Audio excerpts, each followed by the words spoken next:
everybody. This is Andrew Olsson of Pan Africa Football.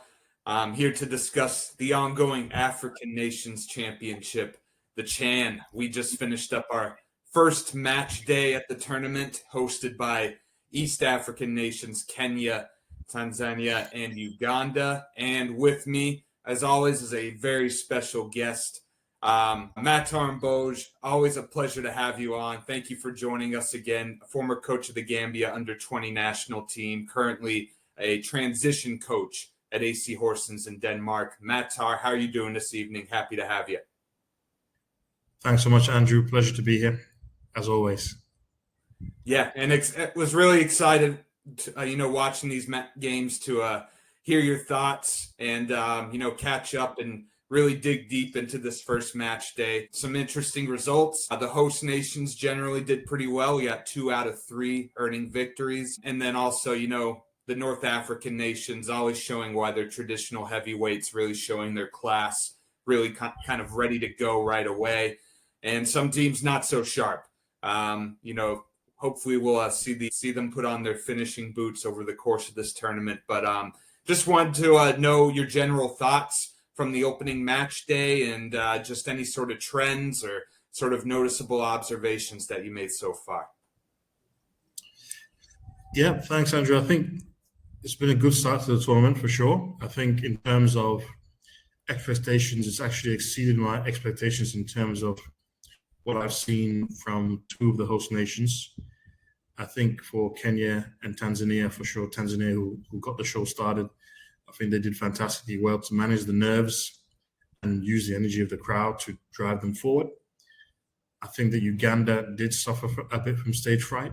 I think they did suffer a little bit from the nerves overcoming them a little bit, not being able to take advantage of the possession that they had, bearing in mind they probably played the best team in the tournament right now in terms of Algeria, having put up 3 goals, and 2 of those goals I'd say were probably goal of the tournament contenders. For sure, Uganda, I don't want to write them off yet because I've seen the power of home support in Tanzania and Kenya. And that shows me that anything can be possible for these teams.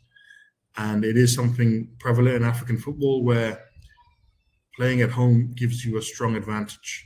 And I really do think that if they can just overcome those nerves, the Ugandans can maybe recover and produce better performances than they have. When you look at the contenders, the North Africans, Algeria were phenomenal. Angola was a phenomenal game also, both teams really good. The Moroccans were more incisive and ruthless in the final third, played super football as well.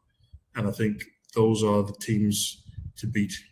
When I consider, I was looking at the stats before for Morocco, that they've not actually lost a game at the CHAN since January 2016.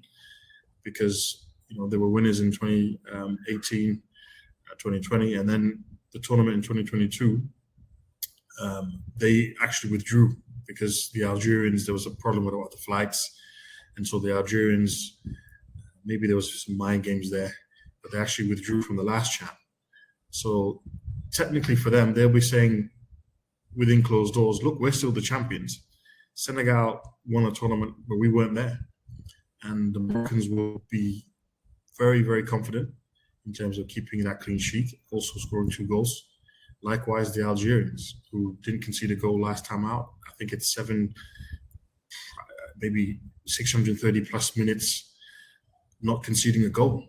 I mean, if it's a good base to start from, because teams will try to figure out how they can get goals against this Algeria team. There were gaps. I'll be honest, there were gaps. But the Ugandans were just not able to take advantage of it. And I think we've seen good quality also from Guinea. We've seen from Senegal showing that well-organization, well-drilled unit.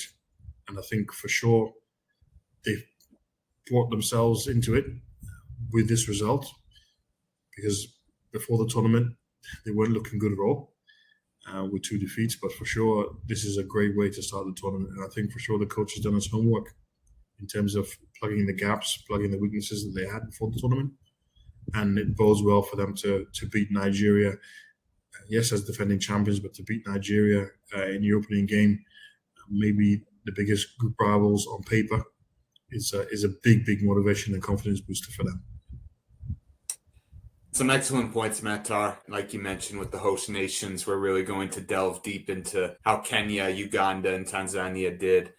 I think it's only fair, since the games are so fresh in our mind from earlier today, to start with Group D and start with the defending champions. You mentioned Senegal. Excellent defensive performance. Nigeria created little to nothing. And it seemed like the game was really destined to be a 0-0 draw. It seemed like both teams were content. I think we only had 3 shots on goal between both teams, but Nigeria makes an awful miscommunication in the defense, and Senegal snatches all 3 points. Football is really a game of moments sometimes, decisive moments. That's such a huge momentum boost for Senegal and such a drain for Nigeria. Eric Schell looked dejected at the post-match press conference.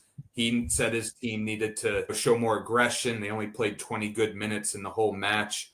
How crucial is that moment? How big of a blow is that for the Super Eagles be moving forward in what looks to be a pretty tough group? No, it definitely was a big blow, and for me, that mistake is really inexcusable. It's unforgivable when you think about the level that you're playing at. Of course, mistakes can happen even at the highest level, but for sure, the miscommunication didn't have to happen. I think in terms of the defensive structure, as you said, they looked solid. Both teams were being nullified by each other. They cancelled each other out, really. And it showed that both teams have been well coached, for sure. I think for Eric Schell, he'll be literally at a wit's end, because the work in the final third just was not there at all. I mean, you can talk about control in the game. Of course they did, but you need to have that cutting edge, because the rule of football is that the team that scores the most goals, more goals than the opponent, is the winner. And they need to find a way to get these goals. You can be well drilled, well organized, but for sure they have to find a way to get the goals. And when I look at the players they had, I'm not sure where it's going to come from. They also played Zanzibar before the tournament, and I was surprised that they drew goalless with them. So it's another game where they've not managed to hit the back of the net, and at the same time they've managed to give their opponents a gift. And the Senegalese deserve credit, because they're well drilled, as I said, very resilient. Before the game, I'm sure they would have said that this is our trophy. Other teams have to come and take this trophy from us, so they're not going to give it up without a fight. And they fought throughout the whole game. Even when they went a goal up, they didn't want to relax. I think it gave them that extra boost to even run harder than they were. And I think it's going to be a sign that the rest of the group games with Sudan and Congo coming up again for both teams, it's going to be a very, very even group for me. And, Senegal, they go from maybe getting a scoreless draw, settling for a point, to now they face Congo. If they get a win there, they're all but through, pretty much through to the knockout stage at this point. Meanwhile, Nigeria, really, it's going to be a tough game against Sudan, who looked to be in control in the early game today. And then they kind of lost their focus late on against Congo, who really showed some tenacity, really stuck to it, and got the result. Nearly stole a victory. They were unlucky not to win with an unfortunate handball at the end. We discussed Congo. We weren't expecting much from them due to their subdued preparation. What did you see from this Congolese side today? Did they impress you? Did they kind of show that they're capable of maybe advancing to the knockout stage? I want to give them credit for sure, but I also think that the Sudanese really let this opportunity slip. Having gone a goal up with a very strong effort, I think that they mismanaged the game from what I can see. I think the Congolese took advantage of that, maybe a little bit of complacency on the Sudanese side, and the fact that they managed to get that equalizer, and then, as you said, they were unfortunate not to claim the winner. I think VAR called off the goal, but for sure, they've shown themselves that they will be a threat in this tournament. Of course, like you said, we talked about the poor and subdued preparations that marked the start of this tournament for them. But I think the fact that they went a goal down, they almost just thought, well, there's nothing else for us to lose. Let's just go out and try to play with the free spirit, which they did. The shackles were released a little bit. And because they know, both teams knew, Congo and Sudan knew that this is the game where they should get their points from if they're going to get 3 points. So, because having to face Senegal and Nigeria. So both teams went at it. And as I said, I do want to credit the Congolese for sure in terms of finding that equalizer and pushing. But I think the Sudanese, they'll look back with a lot of regret here, because now it's the job is a lot harder now in terms of trying to beat Senegal and Nigeria. And it would have been a lot easier, the job, if they already had 3 points in the bank. To go with 1 point for those two games is tough. It's not unmanageable for them, but it's just going to be a lot tougher. And I agree with what you say in terms of, yes, we want to credit the Congolese, but for sure, Sudan will also be holding their heads to say, we dropped that one. Sudan used several young players, particularly in the attack. We did some research, in Arabic media after the match, because I didn't see Mohamed Abdel Rahman, Ramadan Agab, and they're injured and they might miss the group stage. From what we saw in the news, there's kind of differing news reports. But did you see anything impressive from these youngsters? I know Ali Musa, he scored the goal for Sudan. They certainly were in control of this game. But did you see anything to suggest that, without these key players, these important team leaders, that Sudan can go and take on Nigeria and Senegal and emerge out of this group? No, for sure. The technical level, I was impressed with, and also the spirit that they showed. It seems to me that the Sudanese players, they're fit, and these youngsters, they're ready to run themselves to the ground for their country.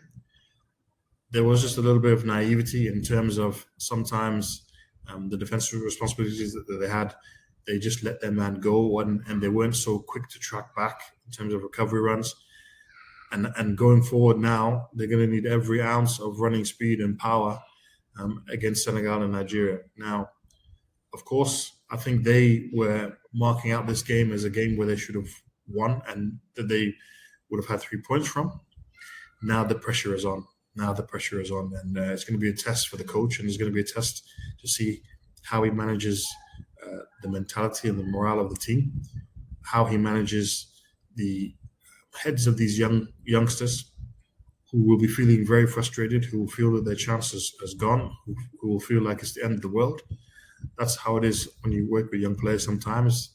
When you're on top, it's like you can fly to the moon and back, but when things go wrong, even a draw like this, it feels like the end of the world. So Kwesi Appiah will have a job to pick the players up in terms of that morale boost, to say, look, we've got a big opportunity here. What better opponents for us to face than Senegal and Nigeria to get the best out of us as a team? What better stage, what better platform for you to show how good you are as players to play against Senegal, defending champions, and Nigeria, the Super Eagles B team. So for sure, his words are going to be important, and how they recover from this lapse, I would say, to say that it's not the end of the world, plenty of football still to play, and let's go out there and do the best that we can. And we've discussed so much the coaches at this competition. This is a situation where their role becomes very important, because with Eric Schell, Kwesi Appiah, Sudan, they had one bad moment, really. One lapse in the defense dealing with a long ball, and it cost them. Nigeria, they hardly created anything. That's really where the coaches are going to have to settle things down.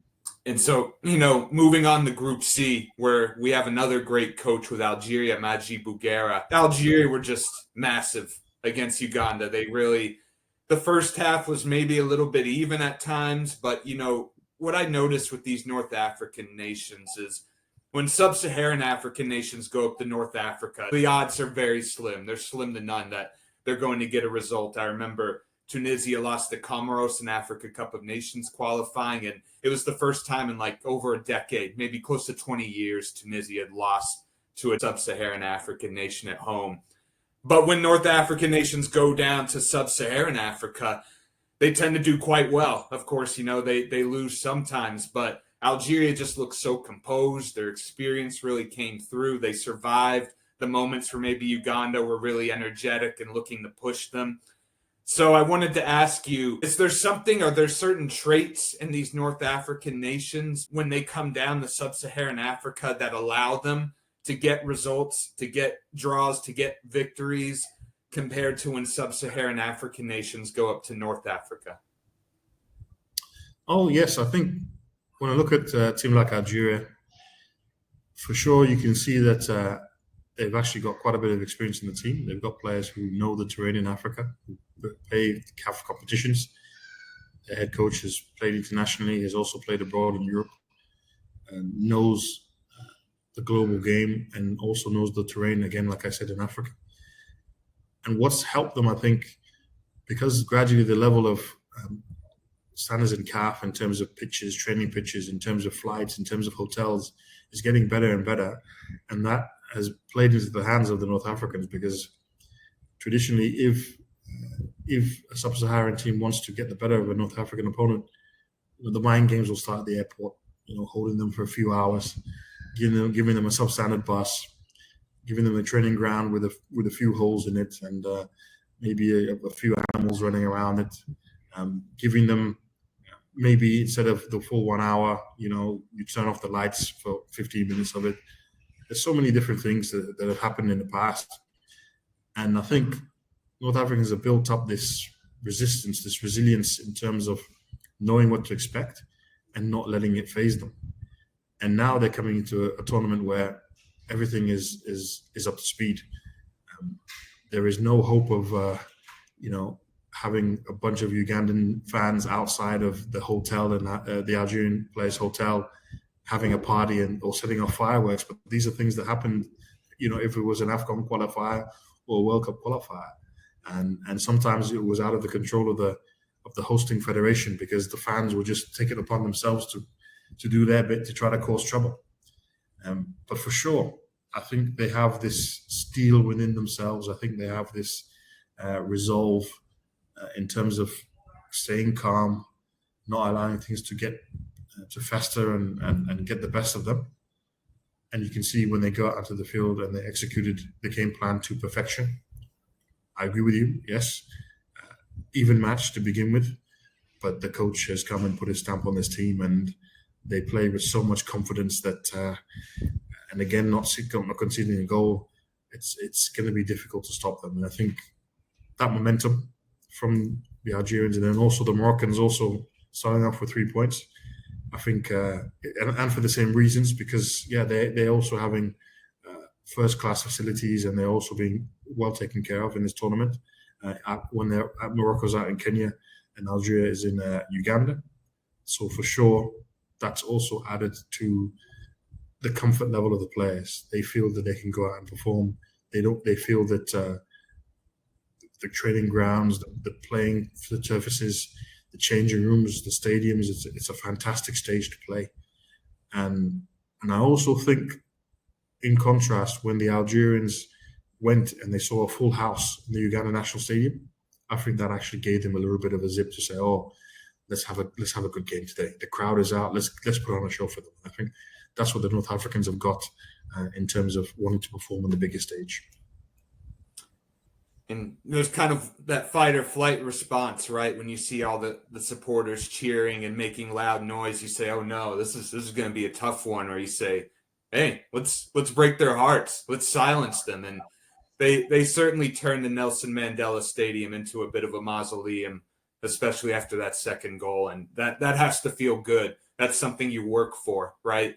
Is to have that moment where you can shut the supporters up and really prove yourself. And, we mentioned there's so many players on this team who play in CAF Champions League, CAF Confederation Cup. This environment's nothing new to them. So it was a remarkable result. This is after the first match day. This is the time to overreact, and panic or, think it's the end of the world or that you're going to win the tournament. With Uganda, did you see some positive signs from them at all? Or, this is the situation where they had the toughest possible opponent they could face. Does that leave the team really battle tested for when they face supposedly more inferior opponents moving forward? Yes, certainly. I think it's a good point that you make in terms of, I don't think the other teams they'll face will be as good and be able to perform to the level that the Algerians produced the other night. That's just what I think. That's what I believe. I think maybe Guinea has the potential to grow into it and get better. They were also very good. And as I said, we're yet to see South Africa in the tournament. But for sure, the Ugandans, they failed the first test. They couldn't overcome the nerves. They couldn't overcome the quality opponent. And now it's about recovery. It's about putting that game into the past, almost try to forget about it as quickly as possible. And then in the media, try to get the fans back on side and encourage them to come to the next game and fill the stadium. There's 3 games remaining. If Uganda win those 3 games, they are through to the next round, without a doubt. So there's still lots of football to play, as we said. But now it's important for them not to lose hope and to really get behind the team and be energized and come to the stadium, because this is, in terms of the word supporter, football fan, this is when you are most needed. When your team is up against it, coming against quality teams, and it's their reputation, it's their livelihood here at stake. Because for sure, we saw in Kenya's case, in Tanzania's case, they've been promised huge prize money. I think the Uganda president promised the highest number, from what I can read, from what I observed, and it's still there for them. It's still there for them. So I was a little bit worried when I saw some of the body language at the final whistle, and also some of the comments from Coach Morley in the press conference. They've still got so much to play for, and what a big opportunity for them to go and win 3 games and get themselves to the knockout stage. Why not? And it's funny you mentioned the supporters. I have a friend in Kampala who went to the game. He told me he left at halftime. So I think I need to get on him to show a little more support, a little more belief. But you mentioned Guinea. You mentioned you were impressed with Guinea. They're going to be facing Uganda in 3 days, who are going to be desperate to recover. What I saw with Uganda is when they kind of tried to push things in the last 20 minutes, half hour, I saw what I feel like is a little tactical naivete there.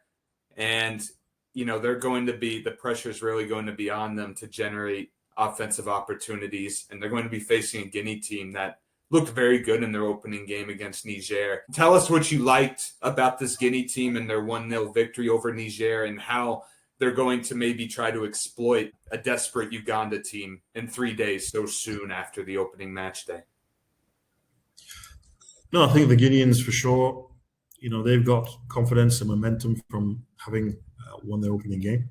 I think for sure they were impressive, just in terms of, I felt that they were in control throughout the game. And for me, I think they deserve to win the match.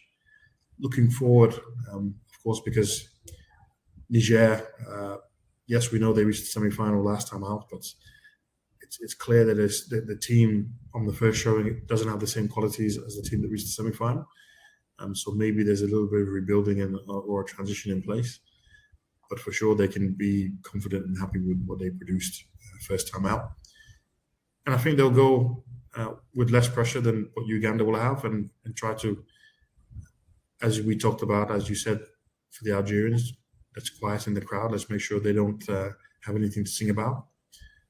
So it's really important that the Ugandans, they really have to galvanize themselves. They really need to build up momentum. They have to start the game very, very well at a fast pace, so the crowd is up for it. And you don't want to see fans leaving at halftime, no matter what's going on. You want to give them something to hold on to and a bit of hope. So that's why it's really important the first half they need to go all out. Because I think if they lost the game with Guinea on 6 points, and then Algeria, I would say, also winning their next game, potentially, I would say, then you're chasing 2 teams on 6 points. It's a difficult mountain to climb. That saying it, also, if they manage to get a point, then if they win the next 2 games, then they can still find themselves in the next stage. So it's all to play for. I think the Ugandans need to stay positive, look at the situation as the fact that they're in this 5-team group. Maybe if it was 3 games, this game is do or die. If they lost the game, then they're out, basically. But there is still hope in terms of having 3 games left now after the opener. I just hope that they take the opportunity that's there and they galvanize the fans, and the fans also don't lose hope, and they come to support the team in numbers, because that's what's going to get them over the edge. Absolutely. It's like you said, it could be two teams on 6 points after the opening games, and that's too steep a hill to climb, really, to realistically expect Uganda to win out and reach the next round. So we'll see how they respond. It's going to be an interesting game, this Uganda versus Guinea game. One of the games, I'd say, the second match day. So we'll see how it goes. We'll see how the build up to it goes. I wanted to move on to another co-host, and moving on to Group B, Tanzania. They looked very impressive. They dominated Burkina Faso. There's no ifs, ands, or buts about it. They were well in control, off to an excellent start. Of course, as we knew the crowd was rocking at the Benjamin Mkapa Stadium in Dar es Salaam. You know, one of the things we talked about with Tanzania was, were they going to be able to assert themselves and get the goals, which we haven't seen the team so much do in full internationals. Do you feel like they answered this question? Do you see them really being able to produce the goals needed to become contenders to win this tournament? Yeah, if I look at it and I analyze the goals, yes, of course, okay, it was a penalty the first time out. Second goal originally ruled out for offside, but it was good build-up in terms of the counter-attack. I do worry slightly in terms of having that predatory number 9 who can sniff the goals and the opportunities. I do worry about that. I'm not sure amongst what we're saying scoring the goal, I'm not sure whether he can end up with 5 in the tournament. Hopefully I'm proven wrong, because I really liked what I saw from the Tanzanians in terms of their approach, in terms of their confidence, in terms of the vibrancy of the crowd, getting behind their team. I like the tactical changes in terms of closing out the game, knowing that the 3 points of the first game is really important.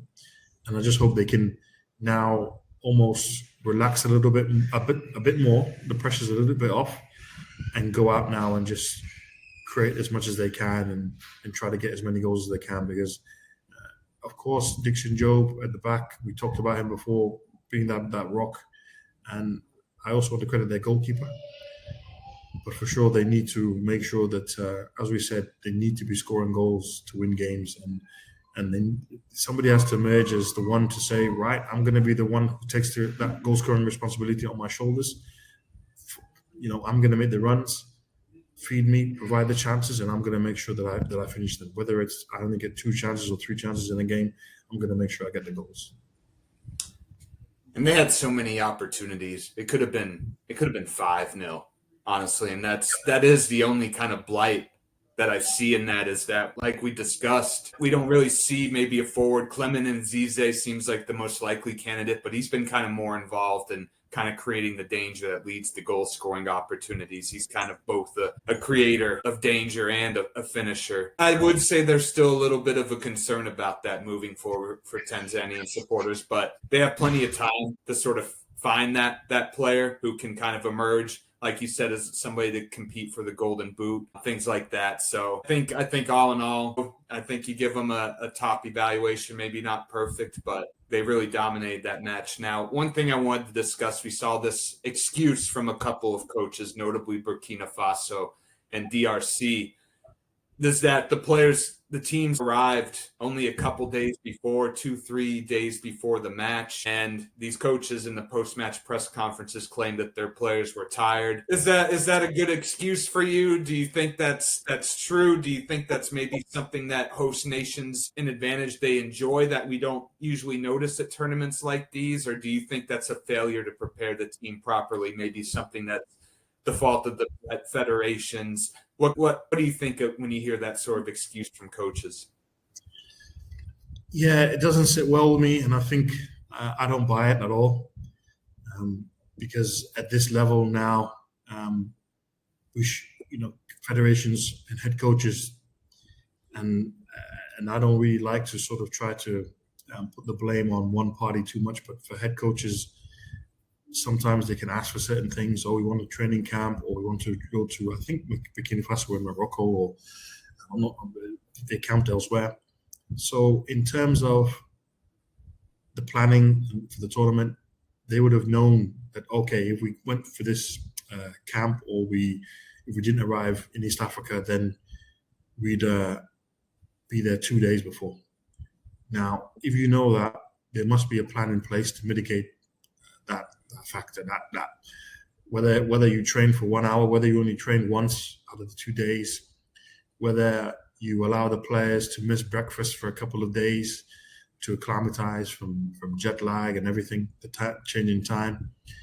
It's just there's no excuse now. And maybe they don't have, or they didn't attach a sports science person there. Maybe there's not a nutritionist or somebody who's a lot more scientific in terms of helping players to overcome the fatigue of travel. I just don't think it's an excuse anymore, especially when you consider all the investments in terms of upgrading coaching standards. I don't want. I would never, as a coach, use that as an excuse to say we arrived 2 days early, because maybe if it was out of my control as a coach, then okay, I still need to find ways to, as I said, mitigate the tiredness, so that the players can get the best performance in the first game. Now, for sure, it would have been better for them to arrive in East Africa earlier than 2 days. But I also think there are some other teams who arrived within the 2 days, 3 days, and they've not, they've won, and they've not used that as an excuse. It is a little bit lazy to me. It's just a little bit where I don't accept it, because I've been in the situation where as a coach, you have the choice. You're the one who sets the plan to the federation. You tell them, we want to arrive 5 days before, or we want to arrive in this country or in that country. And then you decide. I think if I'm right, Burkina Faso did actually go to Morocco, and you went to North Africa to camp, and then you go into East Africa, of course they're going to be tired. Of course they will. But of course, maybe because they have financial challenges, so sometimes the hands are tied. But then as a coach, you cannot come out with these excuses, because for sure, yes, he has good quality players, but part of your job as a coach is also to handle the travel load. To some teams arrive 24 hours before a game. The North African teams, usually when they travel to Sub-Saharan Africa, they will only arrive 24 hours because they don't want to spend so much time in the country. And they still come, they do their business, and they go home. So why can't that be the same for others? I just think it's a poor excuse. I don't want to accept that. They've got another 3 games left, so I think they will recover. But it's also the coach's job to make sure that you're able to handle the workload of the players, the travel schedule, the fatigue in their legs, and then you adjust your training plan accordingly.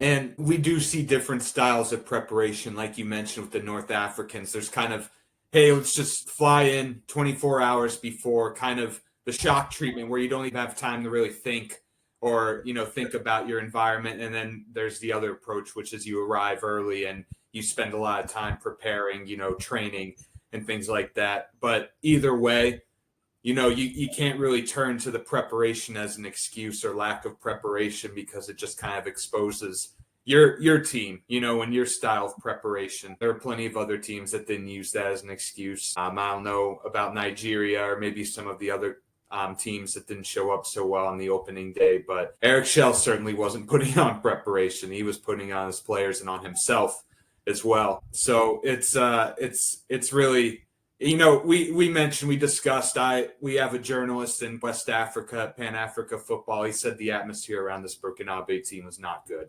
Not a lot of hope, a lot of doubt. And believe me, those supporters are not buying this excuse. It's only further reinforcing their doubts about this team. So certainly a lot that Burkina Faso need to prove moving forward. They got the real difficult game out of the way. We'll see if maybe with these expectations lowered and maybe the excuses out of the way, we'll see if maybe they can, show some progress. But taking a quick look at the other game, Madagascar, Mauritania, real kind of slog. We hyped up Dax, the Madagascar captain Dax. A guy goes out and gets 2 reckless challenges, gets sent off in the first half. That's always how it goes, right? But the team rallied, did very well, put in an excellent defensive performance, even looked quite threatening towards the end of the game there. The game really kind of picked up. What did you think about the defensive performance from Madagascar, and then how much of a missed opportunity was that for Mauritania? No, excellent defensive performance. I think a lot of coaches will tell you that it's actually very difficult to play it against a team that has 10 men, just because no one needs to tell them that they have to work hard, because it's implied, because they're one man down. And for sure, I think maybe the Mauritanians thought, oh, okay, we should be fine today. We'll be patient. We'll eventually get the winner. And I'm sure that's probably what the head coach thought himself.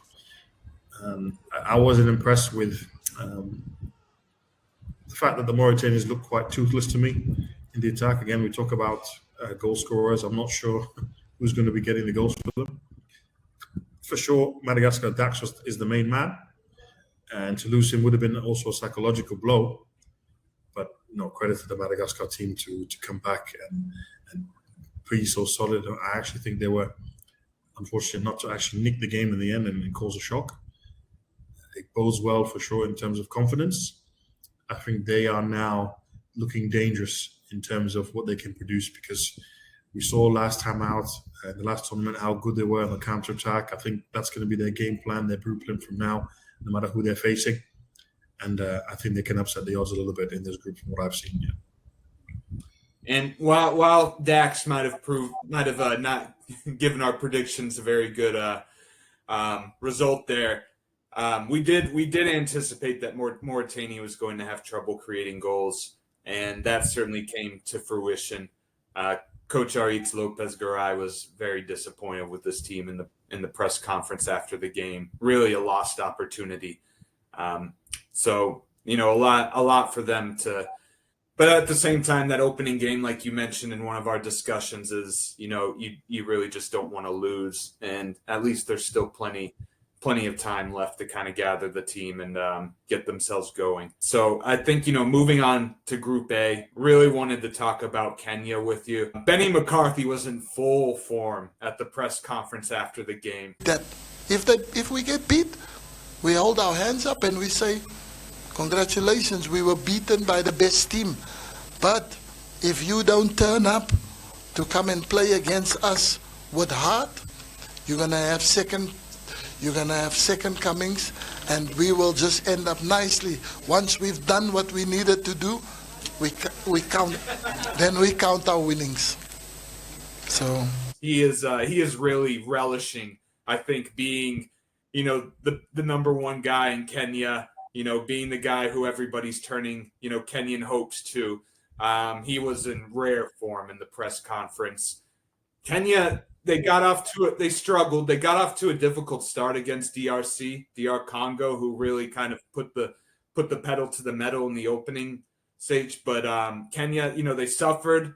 They held out. They managed to keep it scoreless, and then they really rallied and kind of picked their moments. I would say it wasn't the most convincing performance, but do you think, we both predicted Kenya wasn't going to get out of this group. Did you see anything to suggest that they could surprise and get to the knockout stage, or do you think that maybe Benny McCarthy's antics and maybe the result kind of overshadowed what was not the most convincing performance from the Harambee Stars? What do you think of them? You're right there. In terms of performance, it wasn't so convincing. I think they were quite fortunate. I think DR Congo were very unfortunate in terms of they should have at least grabbed the point from what I saw and what they produced. They may still come back. I think they will have difficult games, but I think they will also cause their opponents lots of problems. They may still recover to qualify. So it's because you've got DRC, you've also got Angola, who, even though both teams lost, they've got more in their squads to qualify than Kenya. But what those teams don't have is the home support. What those teams don't have is, as we've talked about, Benny McCarthy. And he's a guy, like you said, he was relishing the stage. He's relishing being front and center of this campaign, being the face of the team. As you said, players, fans, journalists, FA presidents of the country are looking to him for the answers, and he's really enjoying the setting right now. It's bringing the best out of him, I think. I think he is really putting on everything that he can in terms of also closing out the game when I saw they went 1-0 up. So saying, look, we're happy with the 1-0. We'll take it, and that's the sign of a good team. When you've not played at your best, when you know that you can play better, but you still have 3 points.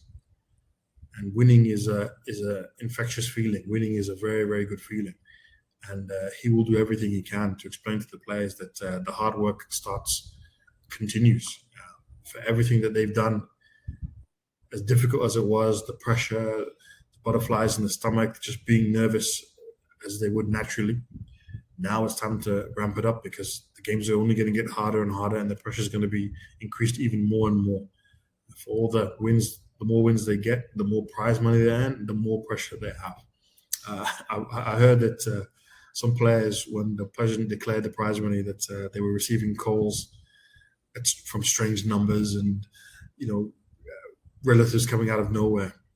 So how, and we talked about it before the tournament, how that's managed in the camp, how Benny McCarthy manages his camp in terms of keeping feet on the ground, keeping players focused on the task in hand, to not be thinking about that money and that prize money of houses. It's really difficult to be concentrated in the camp where they need to spend their energy on how to break down their next opponents, how to get better in the final third, how to keep the ball in their rotations, how to have more overloads on the sides. They had a great goal for sure. It was a quality finish from Odiambo. How can they get him more in dangerous areas where he's not so far away from the box? So hopefully, I know the coaching staff, I know Benny McCarthy will for sure. Those are the things that will be keeping him at night. I just hope that the players aren't sitting dreaming of the luxury houses and the millions of shillings and how they're going to spend it before they actually go out onto the field to earn the rewards that they're going to get. And at this tournament, that prize money means a lot more to these players. This isn't just the AFCON or the World Cup. With the exception of a few countries, the North African countries, Tanzania, South Africa, maybe, these players, they're not having luxury houses. They're fighting every day. Some of them are making quite little. I know particularly the Ugandan players, probably not very high when it comes to salaries. So that prize money is a distraction, whereas it's kind of a bonus to when we get to the AFCON, when the European-based players come in and things like that. Like you said, that's even more of a factor and something that's even more on the minds of the players. But, Benny put it really good. He said, if you win football matches, you will be well rewarded. You will be richly rewarded. So, that kind of simplifies things, but that's exactly it. Hey, just focus on winning and good things will happen. The dangerous thing is if you bank the prize money before you actually go out and give everything you have. The danger sometimes if you think about it and you say, okay, this win, 2 wins, is this much, that much. You spend so much energy thinking and not being based on reality when Morocco are stopping you from having that prize money. Angola are going to try to stop you. Zambia are going to try to stop you. These are all 3 high-quality teams. And if you don't concentrate for 1 second, one mistake could make sure that you don't actually is a difference between winning and losing, winning and drawing. So it's just really, really having to be focused, concentrated, as I said. And I just sometimes when I hear also the players are asking for this and all these different things, I'm like, go and win the thing, go and win, keep winning. Then you're not going to have to ask for anything. Trust me. Like you said, in quoting Benny McCarthy, the rewards will come to you. But invariably, sometimes players can tend to almost bank and dream about the rewards before they actually happen. Bearing in mind that these opponents, they're coming to face you. I remember we played Liberia, and George Weah at the time, the president. We were playing Liberia in the final. All the semi-final teams, he gave them a gift, cash donation, and he promised a huge amount to the Liberians. And we heard from sources that in their camp, one guy said he's going to buy this car, he's going to buy this for his TV for his mother, this one is going to do all these things. And I use that as the team talk to say that, look, these guys already think they've won. They've already got this money in the bank. Go and prove a point. Go and prove a point. And for sure, it was part of I'd say the mind games of the strategy before the game. We ended up winning the game, and afterwards, some of the journalists were saying, "Oh, well, the players thinking it's too much about this prize money." So it's a double-edged sword. It's like, of course, we want them to have the rewards and they deserve it, but I'm very cautious always with players to say, "Don't bank that money yet. Go out, win, win, win. Bring a trophy home. Bring the trophy, and then trust me, you're not going to have to ask for anything. It's all going to come to you." Yeah. Because all three of the host nations, the presidents of each country have kind of dangled this prize money in front of them, in an attempt to motivate them. But it's really interesting how you said that could have the opposite effect sometimes. And believe me, their opponents are not going to be charitable. They're not going to roll over and say, "Oh, well, these guys are going to get prize." It's going to motivate them as well. Exactly, for sure. And bearing in mind, it's also the reverse. So all these countries, if they do well in the tournament, when they go back to their own countries, if they deliver a trophy, they know that they will also be rewarded. They know that the presidents, they'll have a ceremony, that something will be given to them, and I've experienced that myself as well. So it's something that's really good in terms of motivation. As you said, it's just a caution, a warning in terms of the host countries, the players performing. Don't bank that money yet. Go out on the field, deserve it first, and then afterwards you can count and see how much you're supposed to be getting. Yeah. Everybody's getting rewarded for victories. That's there's no doubt about that. For some, it's just more public than others. I wanted to finish up talking about another one of the pre-tournament favorites. This was probably the most anticipated game for me. Morocco, Angola. We talked about how filled with potential and potential winners Group A is. This was probably two pre-tournament potential favorites facing off, and it was a good game, as a hard-fought game, but Morocco just so opportunistic, really took their chances, and then, as usual, very well defensively organized. How did Morocco shut down Angola? We talked glowingly about Angola and Coach Pedro Gonçalves. How did Morocco win this game? You look at the statistics, expected goals, and all that. It was rather even. But what was the difference in that game? No, because I think for sure the Angolans played well. I think Pedro Gonçalves set up his team extremely well, showing that they've been well coached for sure. They had a game plan. They tried to capitalize on the weaknesses of the Moroccan team. I think even after half time, they still came out and tried to play in the right way.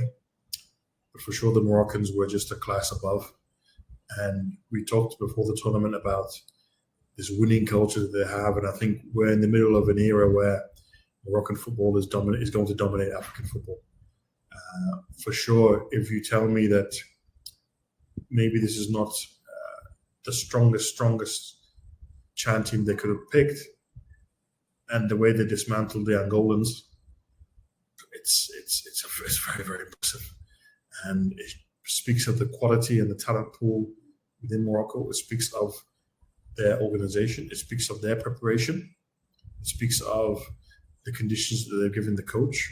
It speaks of the selection of the squad, the harmony in terms of, usually when I see North African teams, in fact, you can see there's not that 100% cohesion.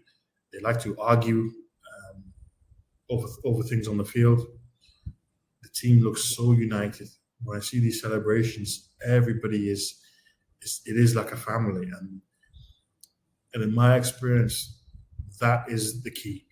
When you have a squad and you have everybody on the same page, even the subs, even people who are not players who are not having an impact on the field, they're still supporting, they're still energetic, they're still so happy from what they're seeing their teammates deliver. They're so happy that the team's winning games. It's a big secret in terms of having success.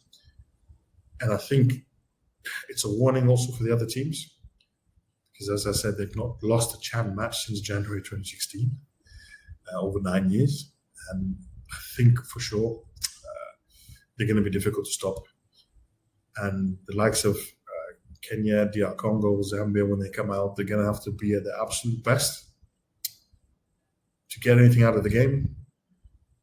But the reality is, Andrew, even if they give their best, this Moroccan team is so good that their best might not be enough to beat them, to beat the Moroccans. Very impressed with them. Likewise, Algeria. If you ask me today who would reach the final, I'd say those two. Tanzania is also in the mix.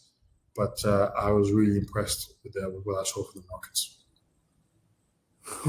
A Morocco-Algeria final. Ooh. that would have plenty of fireworks around it. We talked about when we discussed Morocco in our preview. I mentioned the central midfield pairing, Anas Bak and Mohamed Rimat of Asfar Rabat. They were immense. I feel like that was the difference. The opening goal, goes into the midfield. Rimat picks it up, perfect through pass. Boom, Morocco's in the lead. It's just those little things that just makes such a difference in a game like that. That's between two very talented teams.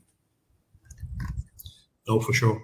And like you said, both teams have quality. Both teams can potentially qualify in their group, but the Moroccans it's those details, it's those small details that it goes back to preparation. Like these North African teams, they don't take anything to chance. They really don't.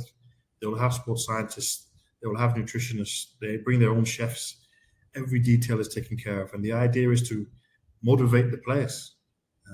I saw a quote, and Carlo Ancelotti would say that your job as a coach is not to necessarily motivate the players. That should come from within.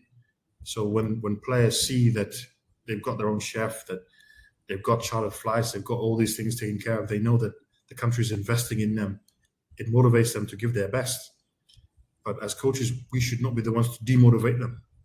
We shouldn't be too harsh on them. We shouldn't give them too much negativity. We should be realistic and, of course, tell them the truth. But the way that I've seen Morocco set up, and likewise the Algerians, these are two teams that are just a cut up of the rest. And what we haven't seen, we just see the final product on the pitch. What we haven't seen is the amount that they spent in terms of preparation. What we haven't seen is the amount of investment in terms of resources. Of course, both teams had gaps. They gave away chances. Nothing was perfect. But I believe in football that the rewards come to you. The more that you spend, the more that you spend time doing things in the right way, the more you're rewarded. And I think that's what we are seeing now with Morocco and Algeria. For sure, the Tanzanians, like I said, are there. But the preparation, you can see clearly that these teams have come well prepared. All good points. Absolutely. There's a lot that we don't see on the pitch. There's a lot going on off the pitch that really creates the circumstances and the atmosphere for these players to thrive. Before we wrap things up, I wanted to ask you, this tournament's all about exposure, right? For players that we haven't seen before. Was there one or two players that maybe you didn't know about before these opening matches that you said, wow, this is a player really to watch moving forward in this tournament? Yeah, I like the look of Faisal Salam in the first game. He was someone who was actually hyped up before, but the way he controlled the game, and the way he was making offers to receive, and at this stage to play the way that he did, I think was very impressive. For Senegal, I'd actually come across Libas Gueye before. At the U20s, he actually missed. He had the chance to score a penalty that would have knocked us out and given them the trophy. He ended up missing. Our goalkeeper saved it, in fact. So he's always somebody that stuck with me in terms of a player who I think can get to the highest level. And it's been, I think, 5 years since, and he still finds himself in Senegal. And I've learned that he should be going to a European team after the tournament. And I've actually been happy in terms of less so impressed, more happy that he's an example of somebody who I've seen. He's gone through the adversity. He's had to stick around in the Senegalese league for a while. He's come to this stage, first game up, put in a man of the match performance, and I think that's going to bode well for him in the future. And these are sometimes the stories I think is good to highlight and focus on, because players will want to get that move. They're in a rush to get the move. And of course, yes, we understand the situations. Of course, we know that they're in difficult living circumstances, but for sure, it's you can't rush it. You can't rush it. And he's an example of somebody who I've seen, okay, now is his time. He's had to wait for it. He fully deserves it. And who knows, I think he's now in a better position to take the opportunity that he'll have in Europe. Maybe if he had come earlier, like we've seen with so many others, maybe he wouldn't be ready. Maybe he takes the opportunity when he's not ready and then ends up coming back or having to recalibrate his career. So I've been very, very impressed and as I said, very happy with what I saw from him. One or two players I thought, looking at Senegal, I was impressed with Baye Ciss, the center back. Very powerful presence. Really showed some ability in the air. That Senegal team just totally shut Nigeria down, and that's something you emphasize why Senegal won the 2022 edition. And I see more of that. That's just such a great foundation to always build on. Is that if you can keep the other team off the board, like you said, you've already won half the battle. All you got to do is score. And I was impressed with him. I thought he showed some signs. And then I don't mean to keep it all West African, but, when I watch Burkina Faso lose, their number 9, Papous Ouattara, he kind of impressed me with some of his hold-up play. He is very smooth on the ball, kind of has that wiry frame where he can kind of navigate in tight spaces and maneuver up. I'm interested to see more from him. I'm looking forward to doing that. We'll keep on looking for players because these players are all very, very eager to impress and really show their quality. So that was kind of the two players that I noticed. Now that we're at the end of the discussion, Mattar, are there any final thoughts that you had? Yeah, no, looking forward to the rest of the tournament.